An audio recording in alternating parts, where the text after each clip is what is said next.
안녕하세요. 저는 올해 36살이고 자녀 2명을 키우고 있는 남자입니다. 처음 제 아내를 만나게 된 건 제가 29살 때입니다. 재수를 하는 바람에 늦게 대학교를 졸업을 했고 저는 생애 첫 회사를 다니고 있었습니다. 그때 당시 아내는 회사에서 비품과 영수증 관리를 도맡아 하던 계약직 사원이었죠. 그런데 어느 날부터인가 아내는 저에게 자꾸만 마실 거를 건네주는가 하며 퇴근하면 자신이 맛있는 걸 사주겠다고 말을 걸었었죠. 하지만 그때 당시 저는 만나고 있는 여자친구가 있어서 정중하게 거절을 했죠. 그렇게 시간은 빠르게 지나가던 어느 날이었습니다. 여자친구의 생일이 하루 앞으로 다가왔고 저는 몰래 이벤트를 준비하려고 여자친구의 원룸 자취방으로 찾아갔습니다. 그날은 여자친구가 친구들과 생일 파티를 하고 들어온다고 했기에 아무런 생각도 없이 비밀번호를 누르고 들어갔는데 여자친구는 어떤 남자와 단둘이서 바람을 피우고 있더군요. 저는 평소에 자존심이 너무 센 성격이었기에 그냥 별말 없이 준비했던 선물을 집 안으로 집어 던지고는 뒤돌아서서 나와버렸습니다. 뒤에서 여자친구의 목소리가 들렸지만 저는 돌아보지 않았습니다. 정말 서로 좋아했고 충격적인 그 상황에 힘들지 않았다면 거짓말이겠죠. 하지만 도저히 용서를 할 수 없었기에 모든 연락을 피하고 저 혼자서 그 상처를 묵묵히 견뎌내고 있었습니다. 그런데 제가 그렇게 힘든 걸 아는지 모르는지 계약직 사원이었던 아내는 제게 매일같이 호감을 표시하더라고요. 사실 저는 아내에게 관심이 없었습니다. 외모는 평범하면서도 귀여운 편에 속했지만 여자에 대해 진절머리가 났던 상태였습니다. 하지만 아무리 거절을 해도 계속해서 제게 달라붙길래 그냥 퇴근하고 술이나 한잔하자고 말하게 되었죠. 그날 얘기를 들어보니 아내는 가정 환경이 썩 좋지가 않았습니다. 돈을 벌어서 혼자 계시는 어머님과 어린 남동생의 뒷바라지를 하고 있다더군요. 물론 저보다 어린 나이에 기특하게 열심히 사는 모습이 좋아 보였지만 그저 그런 마음일 뿐 아내에게는 전혀 마음이 가지가 않았습니다.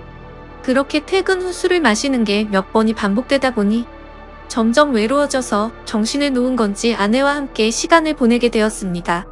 사실 그날 이후로 사귄다고 말만 하지 않았을 뿐 다른 연인들처럼 데이트도 하고 사귀는 것과 다름이 없었죠.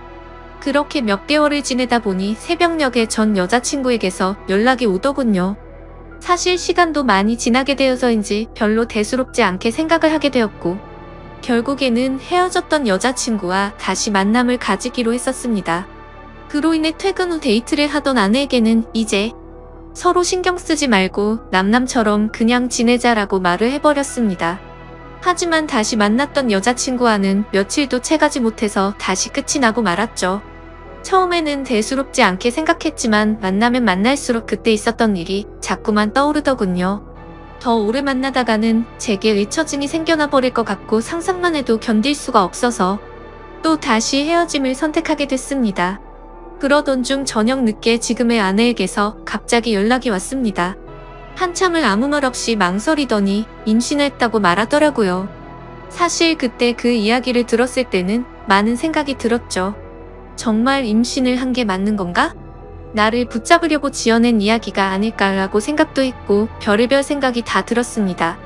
저는 다시 한번 확실하냐고 물었더니 확실하다고 하더라고요. 솔직히 그때 당시 아내에게는 정말 몹쓸 짓을 많이 했습니다.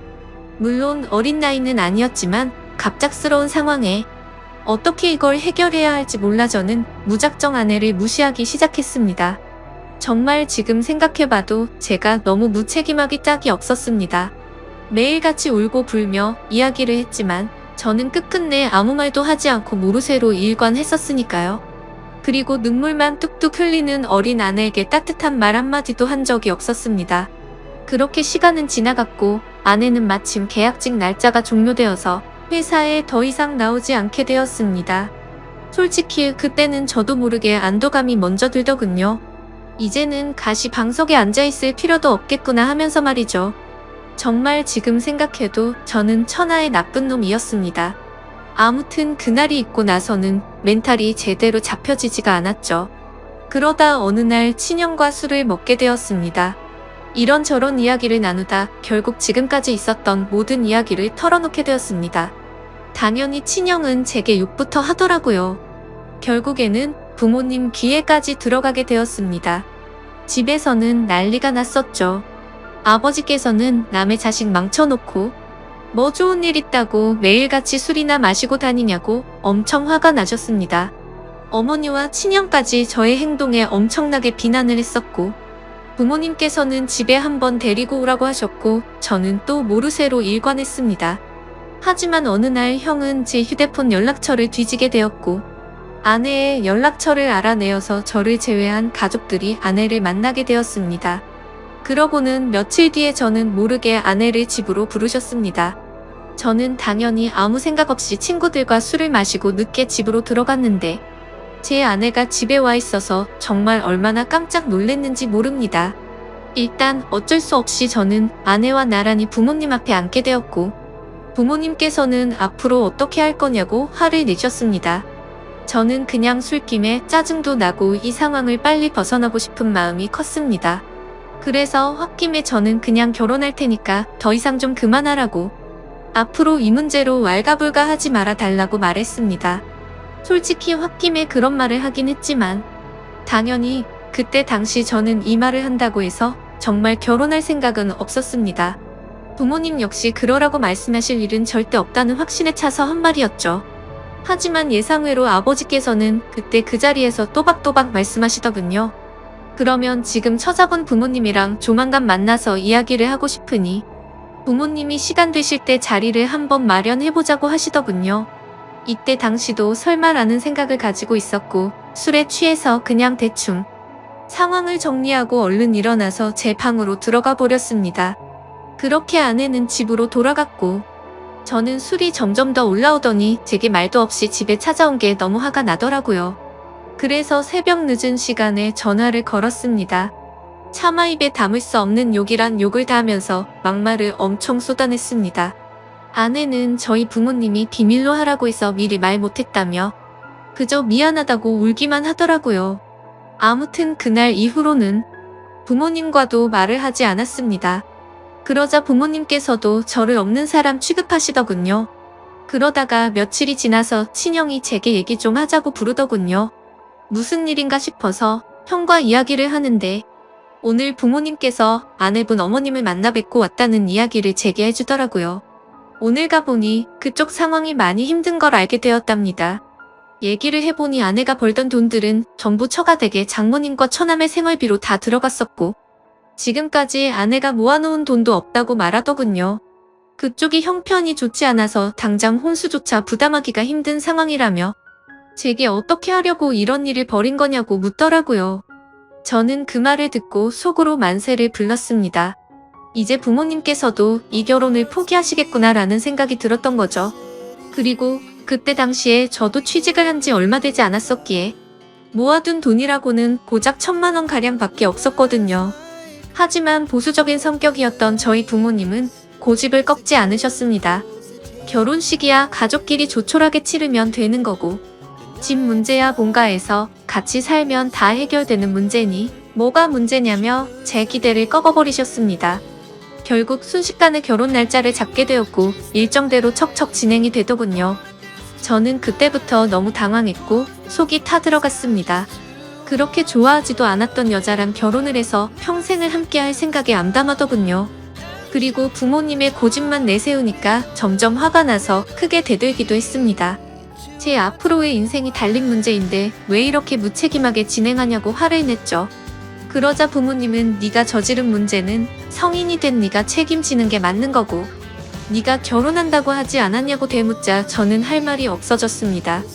그냥 그때 당시에는 모두가 저를 망치게 만들려고 하는 것만 같아서 사소한 거 하나하나 다 마음에 들지 않았고, 고슴도치처럼 모든 게 날이 서서 삐뚤게 느껴졌습니다. 아내에게도 못된 말을 계속했습니다. 이따위로 억지로 결혼한다고 달라질 것 같냐며, 나를 만나봤자 돈도 없어서 아무것도 못 해줄 거고, 시집살이가 그렇게 호락호락할 것 같냐고 말했습니다. 그리고는 정말 너한테 잘해줄 자신이 없으니까 고집 피우지 말라고 했죠. 하지만 제가 그런 말을 할 때마다 자신이 더 잘하겠다며 말하는데 너무 답답하고 그 상황이 싫었습니다. 심지어 친한 친구놈들 몇몇과도 술을 먹다가 이 이야기가 나오면 친구들은 온갖 욕을 제게 했죠. 그래서 점점 이 일로부터 자유로워지고 싶다는 생각이 들기 시작했고, 결국 제 책임을 통감하고 모든 사람의 뜻대로 그냥 결혼을 하기로 마음을 먹었습니다. 하지만 너무 삐뚤어져 있었던 저는 그렇게 마음을 먹고도 막말을 입에 달고 살았죠. 부모님께는 잘 살 자신이 없으니 행복한 결혼 생활을 할 거라는 기대는 하지도 말라고 했고, 아내에게도 늘 차갑게 몹쓸 말들을 많이 했습니다. 그리고 결국에는 결혼을 하게 되었습니다. 정말 좋아서 한 결혼도 아니었으니 신혼생활은 말할 것도 없었습니다. 신혼여행은 해외여행은커녕 국내에 있는 흔한 여행지로 갔습니다. 심지어 그곳에 가서도 아내는 내팽겨쳐두고 혼자서 이곳저곳 돌아다녔고 거의 말도 하지 않았습니다. 그리고 나서 일상생활을 하면서도 퇴근하고 집에 들어오면 게임을 하거나 TV를 보면서 지낼 뿐 아내와는 일상적인 대화는 나누지도 않았습니다. 그리고 주말이나 노는 날에는 저는 항상 밖에서 친구들과 놀고 술을 먹다가 들어오고는 했죠. 평범한 부부들은 아내가 아기를 가졌을 때 극진히 대접받는다고 하지만 저희 부부는 그렇지 못했기에 제 아내는 그런 대접은 전혀 받지 못했습니다. 오히려 제 눈치를 보느라 뭘 먹고 싶다라는 이야기조차 단 한 번도 한 적이 없었죠. 그렇게 아내는 제게 불평이나 불만을 전혀 말하지 않았습니다. 그냥 묵묵히 혼자서 어머니와 집안일을 했죠. 하지만 저도 사람인지라 마음이 안 좋을 때도 있었지만 자존심이 쓸데없이 너무 강한 나머지 그러게 내 말 듣지라는 생각으로 그냥 그러려니 하고 넘어갔습니다. 그러다 어느 날 새벽에 예정보다 진통이 일찍 와서 정신없이 산부인과로 향했습니다. 그런데 남들과 달리 하루가 꼬박 넘어가게도 출산이 되지 않아서 슬슬 걱정이 되었지만 결국에는 고생 끝에 어렵게 출산을 하게 되었습니다. 출산 후 지쳐 누워있는 아내를 보고 있는데 저도 모르게 갑자기 울컥해서 눈물이 나더군요. 힘없이 늘어져 있는 모습에 뭔가 모를 마음이 들었죠. 하지만 쓸데없는 자존심에 그 눈물조차 보이기 싫어서 그냥 문 밖으로 나가버렸습니다. 그날 장모님과 처남이 아내의 손을 꼭 잡고 있을 때도 저는 아내의 손을 잡기조차 겁이 나더라고요. 제가 무슨 자격이 있어서 그 손을 잡을 수 있을지 그냥 무심한 척 수고했다는 말 한마디를 남기고는 그렇게 나왔습니다. 그날 이후로는 제 아내에게 미안한 마음이 많이 생겨났습니다. 언제나처럼 무뚝뚝하게 아내를 대했지만 마음은 그렇지 않았죠. 예전과 달리 미안한 마음이 생겨났었고 그동안 미안했다는 말 한마디를 하고 싶었습니다.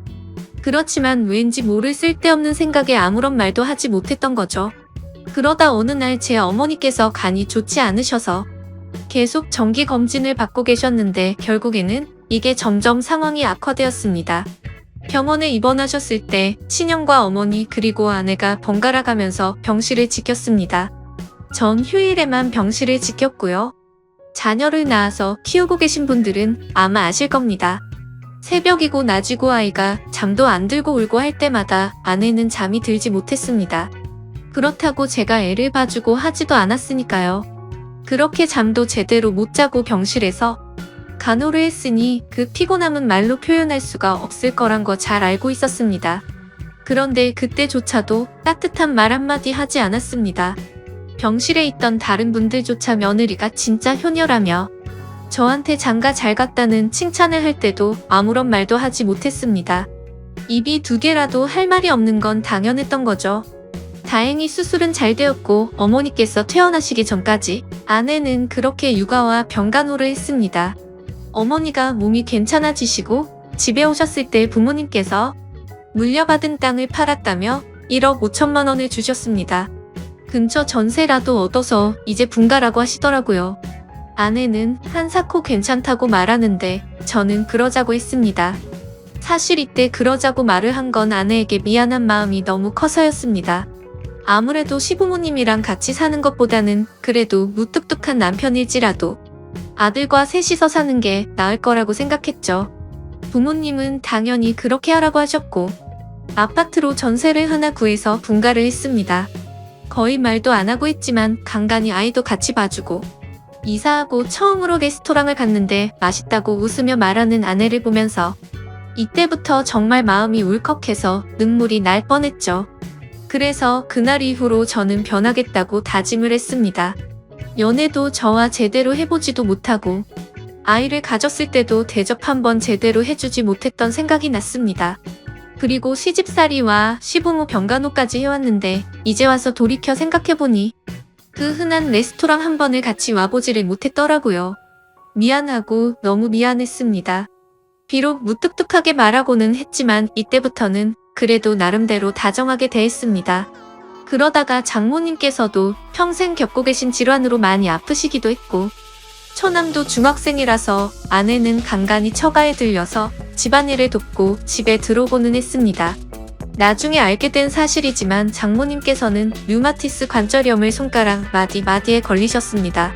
이게 집안일을 하거나 할 때 끔찍할 정도로 아프다고 하더라고요. 하루는 그런 아내가 너무 안쓰러웠고 장모님과 처남까지 마음에 많이 걸렸습니다. 그래서 저는 아내에게 말했습니다. 그냥 장모님이랑 처남 다 같이 여기서 지내자고 말했죠. 진심으로 한 말이었습니다. 그랬더니 아내가 이러더군요. 미안해요.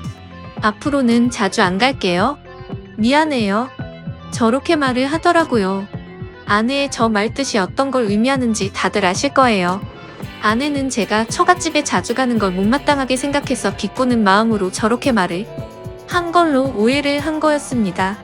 지금까지 하지 못했던 미안한 말과 참았던 눈물이 울컥해서 쏟아져 버렸습니다. 아내 손을 꼭 붙잡고 미안하다고 말하면서 애처럼 너무 서럽게 울어버렸습니다. 당황해하는 아내에게는 그동안 정말 미안했다면서 앞으로 살면서 그동안 잘못했던 거 천천히 다 갚을 테니 용서해달라고 정말 서럽게 울었습니다. 그리고 처음으로 아내와 오랫동안 마음에 있었던 많은 말들을 이야기했습니다. 그동안 잘해주지 못해서 미안했다는 말과 함께요. 아내 역시 눈물을 흘리며 그렇게 처음으로 서로 꼭 안고 같이 울었네요. 그 일이 있고 나서 아내가 장모님께 같이 살자고 이야기를 했을 때 장모님께서는 완강히 거절하셨습니다. 사실 이건 당연하다고 생각했죠. 사위라고 하나 있는데 자기 딸을 그렇게 서럽게 만들었는데 이 집으로 들어오면 얼마나 눈치를 줄까라고 당연히 생각하셨을 것 같습니다. 본가에 계시는 부모님께서는 흔쾌히 그렇게 하라고 허락을 하셨고 결국에는 제가 처가댁에 가서 장모님께 무릎 꿇고 사죄했습니다. 그동안 죄송했다고 앞으로는 정말 잘하겠다고 했죠. 그렇게 장모님을 겨우겨우 설득해서 같이 살게 되었습니다. 지금은 그 누구보다 아내만 사랑하고 전에는 상상도 못한 애교도 떨면서 그렇게 살고 있습니다. 세상에서 아내가 가장 예뻐 보이고 가장 사랑스럽네요. 집안일도 제 나름 열심히 돕고 있고 육아도 열심히 하고 있습니다. 그리고 아내와 저 사이에는 예쁜 딸아이도 한 명 더 생겨났고 더 예쁜 가정을 이루게 되었죠. 이게 제게 있었던 5년 전 이야기입니다. 지금은 장모님과 처남, 그리고 제 아내와 자식들 이렇게 6 식구가 다 같이 행복하게 살고